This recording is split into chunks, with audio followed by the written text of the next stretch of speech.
ባለፈው ሳምንት ትልቁ መሰረታችን እኛ የእግዚአብሔር አንድነት ነው። the oneness of God። ሶስት አማልክት የሉም። አምላክ አንድ ብቻ ነው። in essence አምላክ አንድ ብቻ ነው። በባህሪ በማንነት በህላዌ ምናምን እያለን እንግዲህ የሞከር ነው። እሺ ከዚህ በላይ መግለጫ ቃል ለአንድ አምላክ አለ ሌላ የለም። in essence ወጣቶች ጋር ትንሽ ለማውራት ሞክሬ ነበር። በጣም ደስ ከሚሉ ወጣቶች ጋር ምን ማለት ነው ኤሰንስ? በቃ ቢንግ አንድ። በእንግሊዝኛ የመጽሐፍ ቅዱስ አስተማሪዎች አንዳንድ ጊዜ የእግዚአብሔርን አንድነት በተመለከተ when we say essence በምንልበት ጊዜ it's about the what። ምንድነው ኤግዚስት የሚያደርገው? አንድ አምላክ። that essence the what አንድ አምላክ ነው ያለው መጽሐፍ ቅዱስ።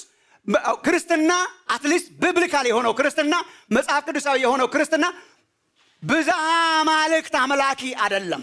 ፖሊቲስቲክ አይደለም። ሞኖቲስቲክ ነው። አንድ አምላክ ነው የምናመልከው። እግዚአብሔር አንድ ነው።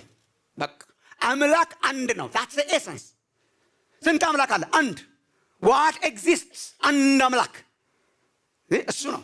አሁን when it goes to person ሲሄድ who is in the እንትን then we talk about the who። ያ አንድ አምላክ በዛ አንድ አምላክ በዛ ጋድ ሄድ ውስጥ ኔቸሩ ምን ይመስላል? who is he? ማን ነው እሱ? then ዝርዝር ውስጥ ስንገባ ሶስት አካላት አሉ። እሱን እንመጣበታለን። መጀመሪያ ግን ፋውንዴሽናችን እግዚአብሔር አንድ ነው። አሜን ነው። እግዚአብሔር በማንነት አንድ ነው። ብዙ አምላክ የለም፣ አንድ ብቻ። ኤግዚስተንስ አንድ፣ ቢንግ አንድ።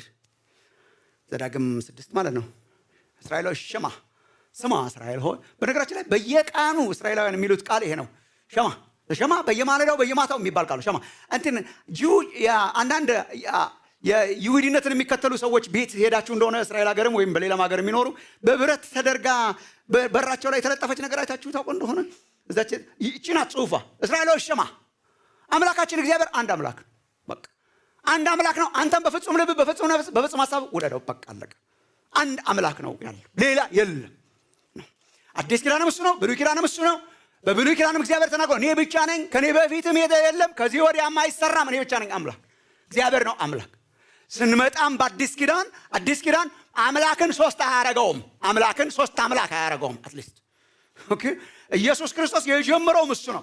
ከትእዛዛት ሁሉ ፊተኛይቱ ትእዛዝ የቷ ናት? እሱ ነው። ጌታ አምላክህን ኖት ጌታ አምላኮችን፣ ጌታ አምላክህን በፍጹም ልብ በፍጹም ሐሳብ ውደደው። እዚህ ላይ ጥያቄ ብዙ ስለሌለ ልናልፎ እንችላለን። በነገራችን ላይ